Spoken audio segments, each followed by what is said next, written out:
Bem, está com tempo? Isso é uma pergunta difícil de ser respondida e dificilmente a gente vai responder em algum momento. Mas a gente começa a ter mais dicas de como que isso acontece com as bromélias. E para responder isso, a gente tem que ir um pouco para trás. Por que que a gente está trabalhando com bromélias? Bromélias são uma família de espécies com mais de 3.000 espécies, uma das mais diversificadas das plantas. Só para ter uma ideia, é a segunda família com o maior número de espécies epífitas, né? As epífitas são as plantas que ocorrem em cima das árvores. Ela fica atrás somente das orquídeas, outra família de plantas. Só que as orquídeas, elas são distribuídas ao longo do mundo inteiro. E as bromélias, elas são encontradas praticamente apenas na América, né? No continente americano. Então, essa grande diversidade de espécies contidas apenas num continente, praticamente. Para tentar entender isso, a gente começa a entender um pouco como é que foi esse processo de diversificação nessa família. Né? A gente sabe que existem mecanismos chaves, né, que propiciaram essa diversificação. Então, bromélias existem desde ambientes muito áridos, né, no continente até ambientes muito úmidos, ambientes muito frios e ambientes muito quentes, né, ambiente epifítico, perto de cachoeira, muitos lugares diferentes. E esses mecanismos chaves foram muito importantes para essa diversificação. Então, alguns desses mecanismos é o epifitismo, né, que eu já falei. Também tem a formação de tanque pelas bromélias. Então, quando você pensa em bromélia, o que vem na cabeça é aquela bromélia rosetada, né, com as folhas rosetadas, acumulando água nesse tanque.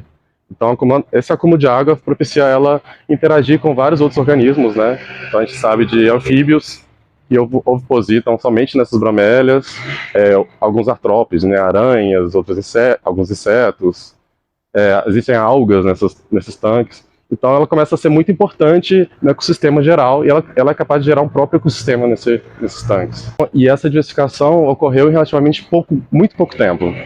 A gente sabe que essa família surgiu em meados de 100 milhões de anos atrás, mas a grande maioria das espécies que existe hoje se diversificou apenas 10 milhões de anos atrás, mais ou menos. Então, é uma escala de tempo muito curta para esse grande número de espécies, essa grande diversidade de ambientes que ela é capaz de ocorrer. Quando a gente pensa em florestas neotropicais, né, florestas que ocorrem na América tropical, a gente sabe que existe esse componente das bromélias é muito importante, né? Quando você vai, principalmente para as florestas tropicais que tem um fator altitudinal heterogêneo, né, que tem montanhas, declives mais acentuados, a gente consegue ver bromélias o tempo todo nas árvores, em todos os lugares, né? E é a partir daí que a gente começou a ver uma bromélia que é bastante comum nos botânicos, que é essa bromélia, a Pitcairnea flammea. Pitcairnea flammea. É uma bromélia que agora, infelizmente, está sem flor, mas é comum de encontrar flores muito vermelhas ocorrendo próximo de cachoeiras e ambientes mais úmidos, mas elas ocorrem também desde ambientes muito secos, próximo de muito frios e muito quentes, né, ao nível do mar em montanhas de até mais de 2.000 metros de altitude. E é um elemento interessante para a gente ver como é que ocorre essa diversificação, né? Ela é capaz de ocupar ambientes muito diferentes entre si, mesmo sendo endêmica da Mata Atlântica. Então, pensando nessa grande diversificação da família Bromeliaceae, de modo geral, a gente consegue também pensar numa grande diversificação de uma única espécie, né? Então, entendendo como é que se diversifica uma única espécie, fornece várias dicas de como a família se diversifica de modo geral. Então, a gente olhou para uma espécie específica, que é bem comum na Mata Atlântica, ela é endêmica da Mata Atlântica, que é a Pitcairnea flammea, que está aqui atrás. Ela é capaz de ocupar ambientes muito próximos do nível do mar, próximos do mar mesmo, até altas altitudes relativas do Brasil, né, mais de 2.000 metros de altitude, ambientes muito secos e muito úmidos, e cada população onde ela ocorre, ela é muito diferente entre si, uma grande diversidade morfológica também. Então, essa espécie ela começou a ser analisada pela professora Clarice Palma, há mais de 10 anos já, e ao longo desse tempo ela foi vendo que as populações ela têm um baixo fluxo gênico entre elas. O que seria isso? Ela consegue trocar poucos genes entre as populações, elas não se cruzam muito. Então, isso ajuda muito a gente a entender que provavelmente pode estar havendo alguma adaptação local dessas populações em cada um desses ambientes. O que seria isso? Se a gente tem um baixo fluxo gênico, qualquer nova mutação, qualquer novidade fisiológica, morfológica na espécie, ela tende a ser fixada E quando existe um grande fluxo gênico, ela tende a ser diluído e aquela adaptação nunca vai ser fixada, ou raramente vai ser fixada, mesmo sendo benéfica para a população. Então a gente viu que existe um baixo fluxo gênico e uma grande diversidade morfológica entre as populações. Então, a gente está havendo uma adaptação local em cada uma dessas populações aos diversos ambientes. Então a gente olhou especificamente para o gradiente altitudinal, né? A gente está pensando em mudanças climáticas, então a gente está pensando em um gradiente temporal da temperatura, então a gente pode também pensar no gradiente espacial da temperatura, indo do nível do mar até altas altitudes. Então a nossa pergunta primeiro foi, será que as plantas de baixas altitudes têm uma tolerância fisiológica maior ao calor e de altas altitudes ao frio? É uma hipótese que vem na nossa cabeça na hora, né? Então a gente coletou essas plantas na natureza, cultivou elas no mesmo tipo de ambiente para ver se de fato existe uma adaptação, né? Se as plantas realmente desenvolveram evolutivamente essas adaptações locais. E o que a gente viu foi um pouco contra-intuitivo. A gente viu que, na verdade, a tolerância fisiológica das bromélias de alta altitude ao frio, de fato, é maior, né? As bromélias de altas altitudes, elas têm mais tolerância ao frio, de fato, igual a gente esperava, mas ao calor também. Então, isso a gente ficou na dúvida, o que poderia ser.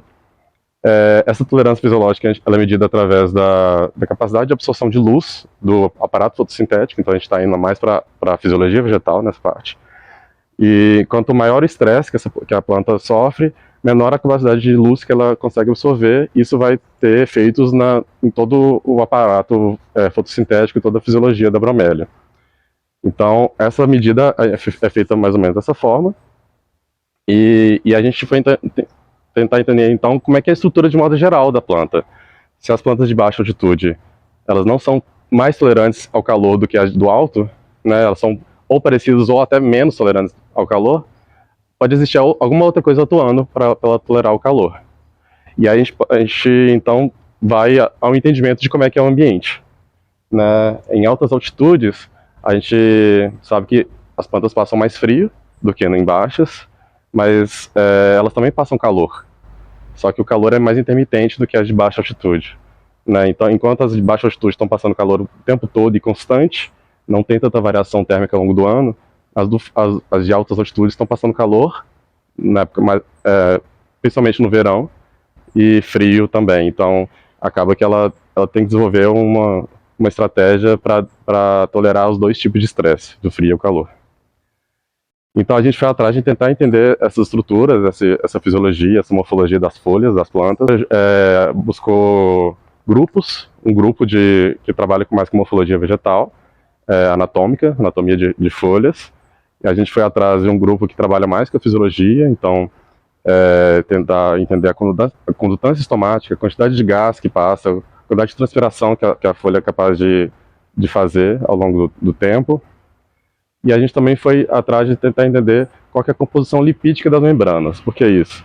Porque se a gente está pensando no aparato fisiológico da planta, se a nossa medida é relacionada ao aparato fisiológico, ao aparato fotossintético da planta, esse aparato está principalmente localizado nas membranas das plantas. Então, entender como é que é a composição lipídica, que é o que compõe as membranas, ajuda a gente a entender essa tolerância térmica das folhas. Então, para um paralelo bom de fazer é pensar nas gorduras que a gente usa na culinária, por exemplo. A gente tem o óleo de coco e o óleo de milho, por exemplo, óleo de soja. O óleo de coco a temperatura ambiente ele é mais sólido, e o de milho, o azeite ou o óleo de milho, ele é líquido. O óleo de coco ele é mais saturado, por isso ele consegue se solidificar na temperatura ambiente, ele consegue resistir a temperaturas mais altas. O óleo de azeite, o óleo de milho, ele consegue resistir menos. Então isso já vai uma ideia da composição lipídica das membranas.